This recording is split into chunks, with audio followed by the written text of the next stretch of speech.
Well, like in our high school, we take classes and doing our homeworks, but here the classes and homeworks are in fact quite challenging and interesting. Like, apart from the normal lecture, which means you sitting with hundreds of your classmates in a classroom and listen to one professor, you also have a kind of class form called tutorial. During that time, you can discuss your problem with your classmates, tutors, or even your professors. And in fact, for engineering and science students, the more we are attending apart from the normal lectures are field trips and labs. As you can see, these pictures, it was taken during my attending my mechanical lab, and in fact at that time I was measuring micro displacements of a timber beam. And for this one, this is a field trip that I attended a few weeks ago. At that time, me and my classmates were getting out to do some actual measurement for forestry, as you can see in the back of them. And we will generate a half-inch plane for them as a diamond.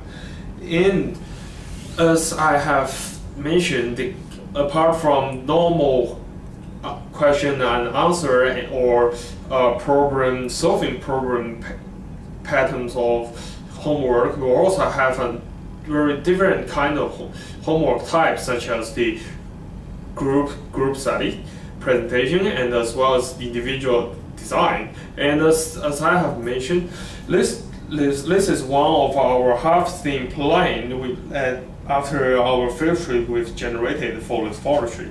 These maps are all black and white, as you can see, and we put a lot of effort on them to highlight different area and set up how we can harvest all these woods and these small plantations. In fact, apart from the normal university, and for the spare time, we also have a lot of activities to enjoy, like karaoke, swimming, shopping, or gym workout, which Martin will talk about that soon. And in fact, if you are pretty addicted to the video games, here we have a lot of that you can choose from, such as the World of Warcraft, the Call of Duties, Battlefield, Dead Space, and of course League of Legends. For me, neither. Although those two methods are most commonly used transportations if you want to go to the campus, but I choose longboard instead, which is pretty kiwi style. And in fact, let's go out to see how it works out. Olivia! No. Yeah, so here's Christchurch, where you guys will take your foundation study. And longboard is not easy to learn, but will be convenient for students. Tony, you should come as well. Yeah, for a second. Yeah, and so we'll try to demonstrate that. Hey, wait! Come on!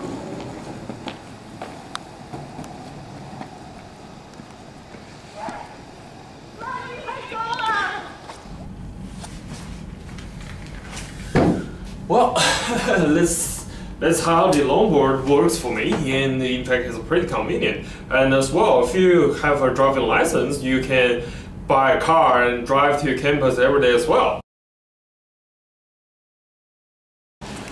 Yes, of course, like here, apart from a lot of domestic students, we also have some international students from all around the world, and we are all pretty much hardworking. And here, in fact, sitting by me is my classmate Gagan. We are both studying for forestry engineering, and he is from India but stayed in New Zealand for over 4 years. Probably his words is more reasonable than me. So, Gagan, what do you think about that? Yeah. As you had mentioned, I've been living in New Zealand for 4 years. Yeah, I did high school over here, and then when I came to uni, I was kind of still nervous there, there might be a culture difference over here. When I came to university, I never felt that there's a cultural difference. So, like, everyone over here is so open and friendly. Like, for example, like if I'm studying in library and I need any help, I would just look in the library for anyone who I've seen in that class. And if I find someone, I would just go to that person and ask for help. And that person is more than happy to help. So like, it's not just in uni that like people are friendly, like it's all over in New Zealand as well, like especially in Christchurch. If you have trouble to going to find any place, like for example, if you are going to any supermarket and you don't know where to go or what was to catch, then like other people would help you to do it. Yeah, exactly, and in fact that's happened quite often for me in the first few weeks when I arrived. And as you can see, whether you want a place to have a hard work or you have fun, there's always a place for you. Cool, bro. What's up, bro? Yeah, bro. Cheers, brother. Okay. Awesome. Yeah, nah. Sweet as bro. Cheers. Cool. Sweet. Shot, bro. That's it. Thanks to the Telecommunication Standard Institute, we can have the same SIM card all around the world. There are 3 main service providers in New Zealand, and they all provide the same standard SIM card, which is the bigger one, and the small SIM card, which is the smaller one. And if you're using the special Kidney 5, you have to talk to the shop assistant, and he'll find you a special small card for you. Just like what in China, Vodafone, 2degree, and Telecom are the 3 main service providers. They all provide the similar monthly prepaid package for you to choose from. Something worth noting, there's some difference between the network they use, so make sure you're taking the right smartphone with you.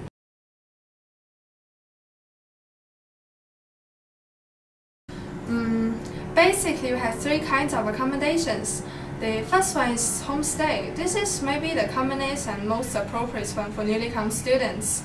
The advantages of homestay is that you can actually live with local people and you don't really need to worry about your food because homestay families will prepare them for you. However, the quality of each accommodations may vary because you may have to cook yourself lunch and the flavor is another problem.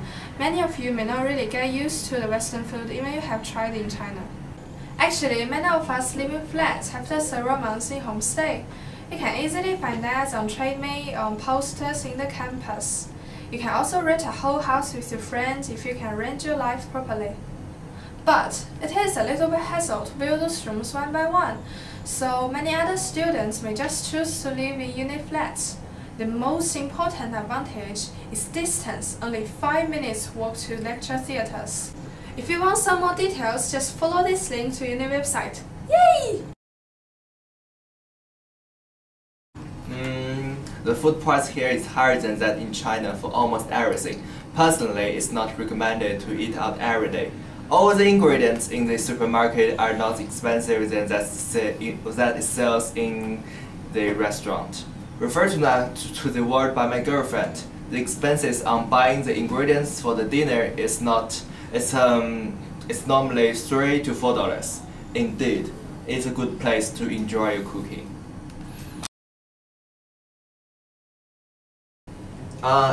It depends on how lazy you are. If you don't want to be hungry, you just need to try to make your dinner yourself.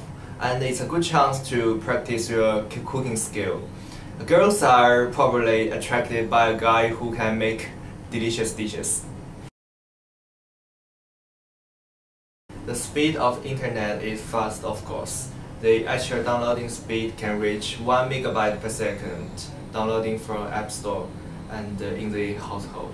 If you are downloading from the university, the speed is much faster, and the wireless connection is covered every time and anywhere in the campus. Especially if you are a Linux user, you may benefit from studying. I think the most fantastic stuff in this holiday is the travel.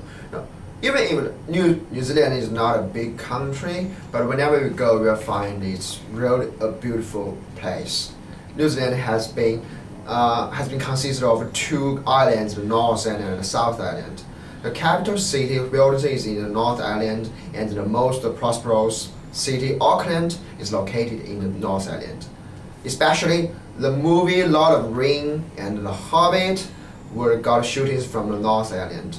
Yeah, if you really a movie fan, it must be the best choice of your trip.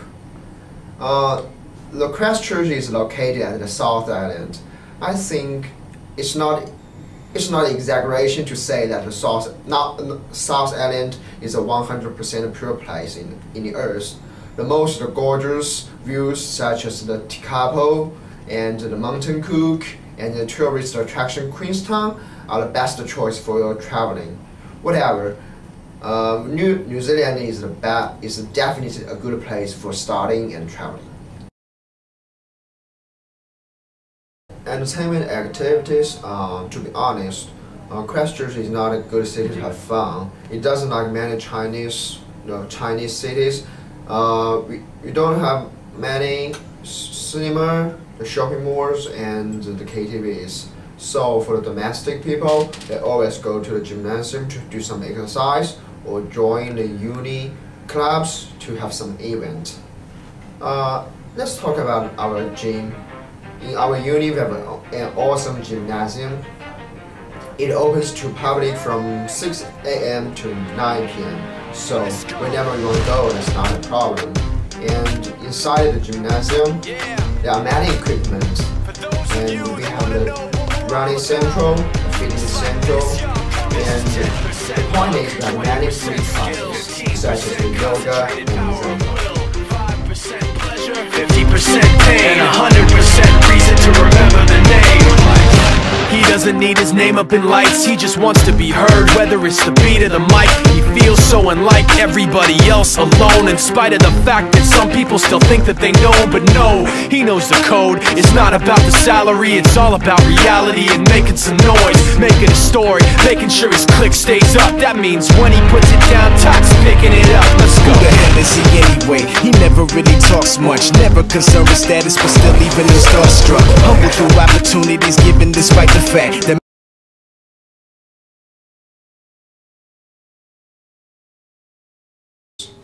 Right, well, thanks for the opportunity to talk about the foundation students.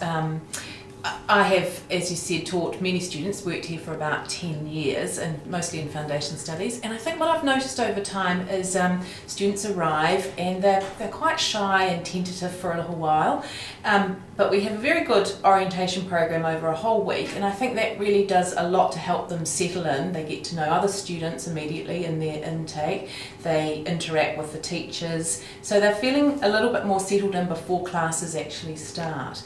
Then in the classroom environment, there's a shyness and a quietness for quite a while till they get used to what the course is going to involve. But very quickly after that, by week 2, week 3, I notice students start to come out of their shell, to be a lot more talkative, then they know each other much better and they're interacting with students in other courses as well, and they're getting to know their teachers and settling into the rhythm and routine of the course. By the end of the course, which is 12 weeks, I notice particularly their speaking, their oral communication has really advanced. They're much more confident about asking questions in class, coming to see teachers.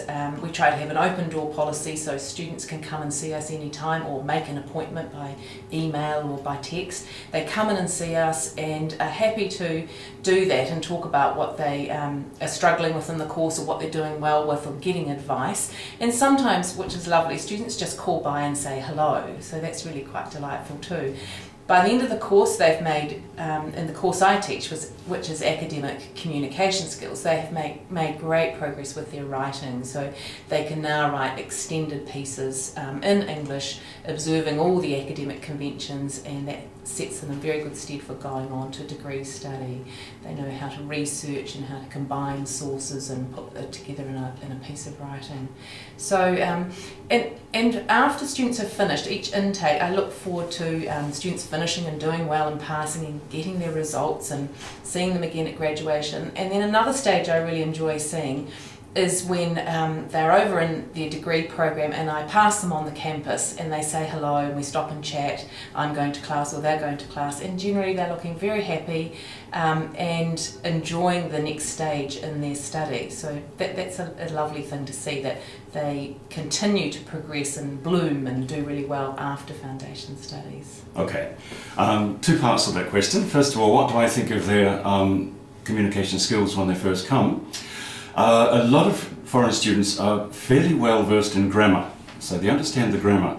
What they're not particularly good at perhaps is the writing and the speaking and the reading. So our job is to add the grammar that they already know to the practical skills that they can use in their university work, because it's all about writing university assignments, reading university text and understanding what the lecturers are saying. So they've got a good foundation in grammar, but we need to give them the practical skills that they need for academic work. Now the second part of your question was, how can Foundation Studies help them do this? I think Canterbury is very lucky with Foundation Studies because, first of all, the people who teach English in Foundation Studies, most of the people here have actually lived and taught English overseas. So they know what it's like to be in a different environment where they are not the main language speakers. So we know what it's like, for instance, to be in China or be in Singapore or be in Japan, and most of the people around us are not speaking the language we can understand. And that can be difficult at times. So I think that understanding helps us to deal with the students that we have. And the second point is that the Foundation Studies teachers here, even not the ones in the English department, but the maths and the science and the accounting, also have qualifications in teaching English as a foreign language. So they can bring that extra help to the academic studies that they do as well. So I think for those two reasons we can actually help them very well. For me, sometimes yes, of course. At least I quite be missing those delicious dishes prepared by my parents, simply because we usually here we need to cook ourselves.